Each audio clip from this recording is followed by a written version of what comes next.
جب ایاک نستعین کہہ دیا نا کہ ہمیں مدد چاہیے، تو اللہ تعالیٰ نے مدد کے بارے میں گویا کہ سوال کیا کہ کس چیز کی مدد چاہیے، تو اس کا جواب دیا کہ اللہ ہمیں مدد یہ چاہیے کہ ہمیں صراط مستقیم کی ہدایت عطا فرما دے۔ گویا کہ صراط مستقیم یہ سب سے قیمتی چیز ہے۔ صراط مستقیم کا مطلب کیا ہے کہ یہی حق کا راستہ،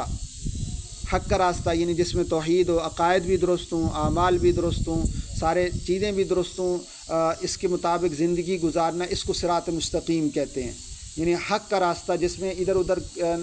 یعنی پھیلاؤ نہ ہو، ادھر ادھر ڈگمگانا نہ ہو، عمل بھی درست ہو، یعنی اللہ تعالیٰ کے احکامات کے مطابق زندگی گزار رہا ہو، اس کے عقائد بھی درست ہوں، یہ حق کا راستہ، اس کو صراط مستقیم کہتے ہیں۔ ایک مرتبہ نبی کریم صلی اللہ علیہ وسلم نے ایک سیدھی لائن لگائی، سیدھی ہاتھ سے سیدھی لائن لگائی، اور پھر اس کے ارد گرد مختلف یعنی لائنیں لگائیں، سطریں لگائیں، کوئی ادھر جا رہا ہے کوئی ادھر جا رہا ہے۔ پھر آپ علیہ السلام نے فرمایا کہ اس درمیان والی لائن کے بارے میں فرمایا ھذا صراط ربک مستقیما، کہ یہ جو سیدھا راستہ ہے نا، یہ میرے رب کا سیدھا راستہ ہے، اس کے علاوہ جس راستے پر تم جاؤ گے بھٹک جاؤ گے۔ یعنی اللہ تعالیٰ کا جو صراط مستقیم ہے وہ سیدھا راستہ ہے کہ اللہ تعالیٰ کے ساتھ تعلق ہو، اللہ تعالیٰ کے توحید، رسالت، جو بھی بنیادی عقائد ہیں وہ بھی سارے کیا ہیں یعنی ہم حق پر ہوں، اور اعمال کے اعتبار سے، احکام کے اعتبار سے بھی حق پر ہوں، تو یہ صراط مستقیم ہے۔ یہ سب سے بڑی نعمت ہے، کیونکہ اگر صراط مستقیم نہ ملانا تو ساری زندگی ہمیشہ ہمیشہ کے لیے ناکام ہو جائے گا، اور جس کو صراط مستقیم مل گیا وہ ہمیشہ ہمیشہ کے لیے کامیاب ہو جائے گا۔ تو اس لیے اللہ تعالیٰ سے صراط مستقیم مانگا ہے۔ اب سوال یہ ہوتا ہے کہ جو بندہ اللہ تعالیٰ کو مان رہا ہے، پیچھے آ رہا ہے نا کہ ہم اللہ کو رب مانتے ہیں، اللہ رحمان ہے، اللہ رحیم ہے، مالک یوم الدین ہے، وہ ہدایت پر تو ہے۔ جب ہدایت پر ہے تو اس کو کیوں ہدایت مانگی جا رہی ہے، وہ اس کو کیوں سکھلایا جا رہا ہے کہ تم ہدایت مانگو؟ تو اصل اس کا مسئلہ یہ ہے کہ ہدایت ایک ایسی چیز ہے کہ جس کو اللہ تعالیٰ چاہتے ہیں میرا بندہ مجھ سے بار بار مانگے، ہدایت کو خوب مانگے۔ کیوں مانگے؟ تاکہ یہ ہمیشہ ہدایت پر رہے، کیونکہ ہدایت ایک ایسی چیز ہے کہ جب ایک مرتبہ مل جائے نا تو ضروری نہیں کہ ہمیشہ وہ اس کو ملی رہے گی۔ بس اوقات ایسا بھی ہوتا ہے کہ ہدایت مل گئی، پھر کوئی ایسا کام ہو گیا جس کی وجہ سے ہدایت چلی گئی، پھر ہدایت مل گئی، پھر ایسا ہو جاتا ہے کہ کوئی ایسا کام ہو جاتا ہے، جیسے کہ حدیث پاک میں آتا ہے کہ قیامت کے قریب بہت سارے لوگ ایسے ہوں گے جو صبح کو مومن ہوں گے، شام کو کافر ہوں گے، شام کو مومن ہوں گے تو صبح کو کافر ہو چکے ہوں گے۔ یعنی ایسے زبان سے کلمات نکالیں گے جس کی وجہ سے ان کا ایمان ہی جاتا رہے گا۔ تو اس چیز سے اللہ تعالیٰ یعنی بندے کو بچانا چاہتے ہیں کہ تم ہمیشہ صراط مستقیم کی مجھ سے مانگتے رہو، مسلسل مانگتے رہو، کہ کہیں ہم ادھر ادھر بھٹک جائیں، کہیں ہم سے کیا ہے غلطی کوتاہی ہو جائے، تو یا اللہ ہمیں صراط اس سے بچانا، کہ ایسی غلطی سے ہمیں محفوظ رکھنا جس سے ہمارے صراط مستقیم سے ہم ہٹ نہ جائیں۔ ایسی غلطی جیسے کوئی آدمی کھڑا ہو نا تو اس کو کہا جاتا ہے کہ آپ یہاں کھڑے رہیں، یعنی پہلے سے وہ کھڑا ہے تو اس کو بھی کہتے ہیں آپ کھڑے، میں وہاں سے ہو کے آ رہا ہوں، تو اس کا مطلب کیا ہے کہ آپ اس جگہ کھڑے رہیں، ادھر ادھر نہ جائیں۔ تو اب جو اللہ تعالیٰ سے دعا مانگ رہا ہے وہ توحید کا قائل ہے، وہ صراط مستقیم پر ہے، لیکن اس کے باوجود مانگ کیوں رہا ہے؟ تاکہ یہ صراط مستقیم ہمیشہ رہے۔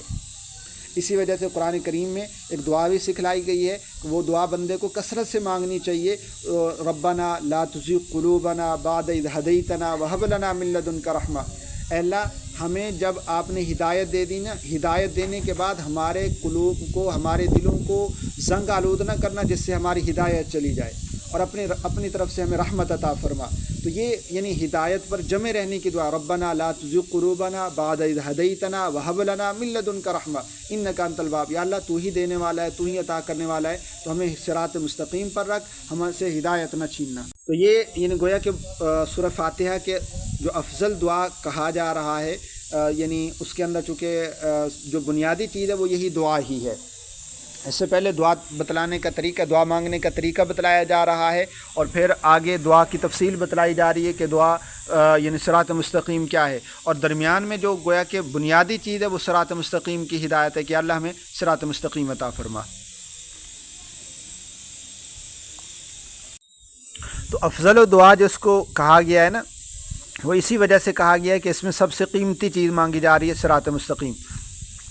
اور پھر اللہ تعالیٰ نے فرمایا کہ صراط مستقیم کیا ہے، اس کی تفصیل بیان فرمائی، صراط الذین انعمت علیہم غیر المغضوب علیہم ولا الضالین، کہ اے اللہ ہمیں ان لوگوں کے راستے پر یعنی صراط مستقیم پر چلا، یعنی ان لوگوں کا راستہ جن پر تو نے انعام فرمایا ہے، یعنی منعم علیہم لوگوں کا راستہ جن پر تیرا انعام ہوا ہے انہی لوگوں کے راستے پر ہمیں چلا۔ اب منعم علیہم لوگ کون ہیں؟ اس کی صورت نساء میں آگے آپ پڑھیں گے 5ویں پارے میں ہے۔ اللہ تعالیٰ نے فرمایا کہ وَمَن يُطِعِ اللَّهَ وَرَسُولَهُ فَأُولَٰئِكَ مَعَ الَّذِينَ أَنْعَمَ اللَّهُ عَلَيْهِم مِّنَ النَّبِيِّينَ والصدیقین والشہداء والصالحین وحسن اولئک رفیقا۔ اللہ تعالیٰ فرما رہے ہیں جو اللہ اور اس کے رسول کی اطاعت کرتا ہے تو یہ ان لوگوں کے ساتھ ہو جاتا ہے جن پر انعام ہوا۔ اب منعم علیہم کا پتہ، یعنی منعم علیہم کہتے ہیں جن پر انعام ہوا، تو کن پر انعام ہوا؟ اللہ تعالیٰ نے اس کی 4 قسمیں بیان فرمائی، 4 چیزیں بیان فرمائی، 4 قسم کی شخصیتوں کا بیان فرمایا کہ وہ انعام یافتہ لوگ ہیں۔ وہ کون کون سے انعام یافتہ؟ فرمایا اولئک مع الذین انعم اللہ علیہم من النبیین۔ پہلی قسم جن پر انعام ہوا وہ انبیاء علیہ السلام ہیں، دوسری قسم صدیقین ہیں جیسے حضرت صدیق اکبر، تیسری قسم شہداء ہیں، چوتھی قسم نیک لوگ ہیں۔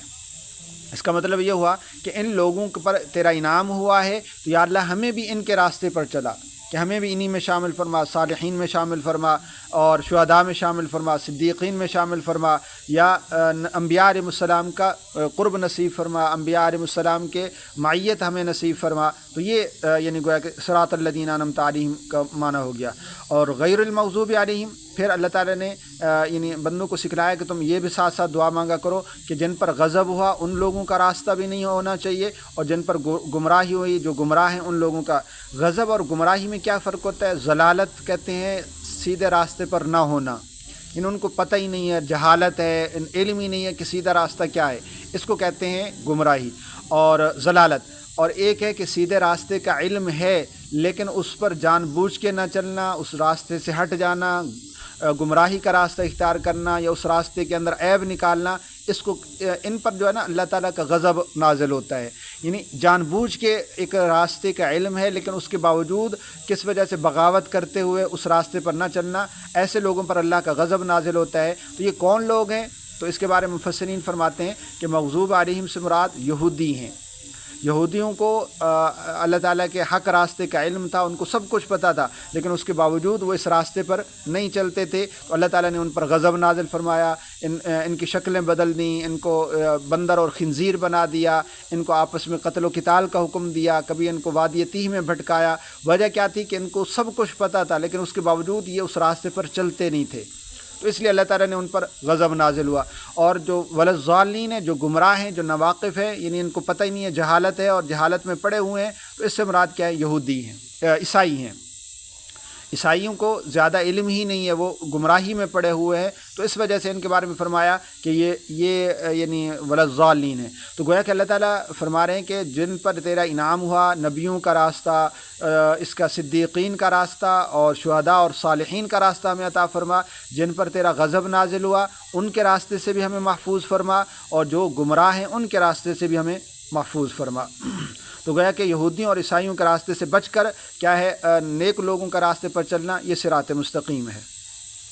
اور جب ولضالین کے بعد آمین کہنا چاہیے، یہ سورہ فاتحہ کا ایک ختم کرنے کا طریقہ ہوتا ہے، کیونکہ یہ افضل دعا ہے، تو افضل دعا کے بعد کیا ہونا چاہیے کہ جب ہم دعا مکمل کریں تو آمین کہیں۔ آمین ایک قسم کی گویا کہ مہر ہو جاتی ہے اللہ تعالیٰ سے، یعنی آمین کا مطلب ہے یا اللہ اس کو قبول فرما۔ اسی وجہ سے جب بھی ہم کوئی دعا کرتے ہیں اس کے ساتھ ساتھ آمین کہتے ہیں کہ تو آمین کا مطلب یہ ہوتا ہے کہ اللہ تعالیٰ سے دعا بھی کر رہے ہیں اور ساتھ ساتھ قبولیت بھی مانگ رہے ہیں۔ تو اس لیے بعض روایت میں آتا ہے کہ جب کوئی بندہ ولضالین تک یہ سورہ فاتحہ پڑھتا ہے اور پھر آمین کہتا ہے تو اس کا مطلب کیا ہوا کہ گویا کہ اس کی نماز پر یہ دعا قبول ہو گئی، یعنی اس پر مہر لگ گئی۔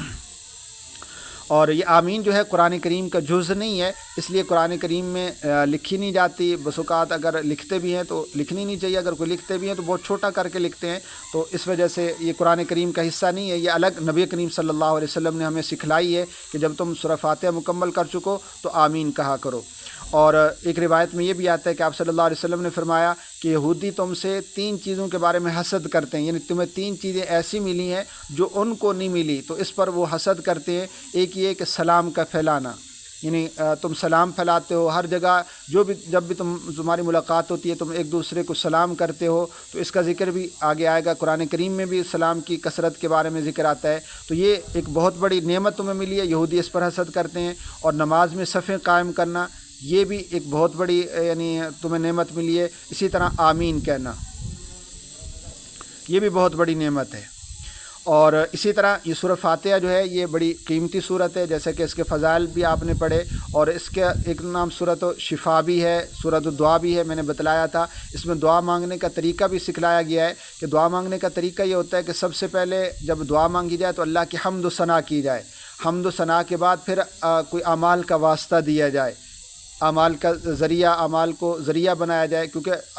جب اللہ کی حمد و ثنا کرتے ہیں، پھر اعمال ذکر کرتے ہیں، پھر جب دعا مانگتے ہیں اللہ تعالیٰ جلدی دعا قبول فرماتے ہیں۔ یا آپ نے قصہ پڑھا ہوگا، غار کے اندر جو پھنس گئے تھے تو چٹان آ گئی تھی، بارش کی وجہ سے طوفان آیا، چٹان آ گئی تو باہر نکلنے کا راستہ نہیں تھا، تو ان تینوں آدمیوں نے یہ کہا کہ یا اللہ ہم آپس میں اللہ تعالیٰ سے دعا کرتے ہیں کہ اپنے اعمال کو، نیک اعمال کو یعنی وسیلہ بنا کر دعا کرتے ہیں۔ ہر ایک نے اپنے اپنے نیک اعمال کو یاد کیا کہ یا اللہ میں نے فلاں عمل کیا تھا، تیرے لیے کیا تھا، یا اللہ اس کی برکت سے یہ چٹان ہٹا دے، تو ان کی دعا قبول ہو گئی۔ اس لیے یہ سورہ فاتحہ میں بھی اسی طریقے پر پہلے اللہ کی حمد و تعریف ہے، تعریف حمد و ثنا ہے، الحمد سے لے کر مالک یوم الدین تک، پھر ایاک نعبد و ایاک نستعین کے اندر اعمال کا ذریعہ بنایا کہ اللہ ہم تیری عبادت کرتے ہیں، تجھ سے مدد مانگتے ہیں، تو یہ اعمال کا واسطہ ہو گیا۔ پھر اہدنا الصراط المستقیم یہ دعا ہو گئی، اور غیر المغضوب علیہم یہ اس کا یعنی تفصیل ہوگی، صراط الذین انعمت علیہم کہ اللہ ہمیں کیسا راستہ عطا فرما۔ تو اس وجہ سے اس کو سورۃ الدعا بھی کہتے ہیں، کہ سورۃ السوال بھی کہتے ہیں، تعلیم المسئلہ بھی ایک سورت کا نام ہے کہ دعا مانگنے کا اس میں طریقہ بتلایا جا رہا ہے۔ اور اسی طرح اس سورت کا نام سورۃ الشافیہ بھی ہے، شفا دینے والی سورت ہے، اور یہ روحانی امراض سے بھی شفا کی نشانی ہوتی ہے، اور جسمانی امراض سے بھی۔ نبی کریم صلی اللہ علیہ وسلم نے ایک صحابی سے فرمایا کہ سورت یعنی ان کی عادت کرنے کے لیے گیا تو سورت فاتحہ پڑھ کر آپ علیہ السلام نے دم کر دیا۔ دم کرنے کا مطلب ہے کہ ایسے پھونک مارنا جس میں ہلکے ہلکے لعاب بھی ساتھ ہو، تو یہ یعنی اس کے لیے بھی کام دیتی ہے۔ اسی طرح بعض روایت میں آتا ہے، بخاری شریف کے اندر ایک روایت ہے کہ اس میں چند صحابہ جا رہے تھے، ایک بستی سے گزرے تو ان سے